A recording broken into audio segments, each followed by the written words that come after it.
Maya-maya, sa gitna ng aking paglalakad, isang grupo ng mga mangyan ang aking nakasalubong. Pamilyar sa akin ang ganitong tagpo.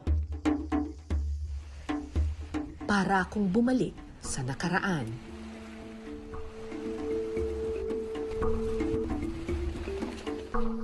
Apat na batang mangyan ang aking nakilala noong 2014. Siligawan ang leader ng grupo at kasama niya ang mga kaibigang sina Almin, Marvin at Erwin. Si Erwin ang pinakamaliit at pinakamasigasig. Makalipas ang 8 taon, ito na sila ngayon. Ikaw si Erwin? Ay, kumusta? Saan si Ligawan? Ikaw si Ligawan? Ay, ako si Ate Cara. Natatandaan niyo pa ako? Hindi na. Tatandaan po. Natatandaan, mas mahaba pa buhok ko noon. Kayo, mas ganito lang kayo noon.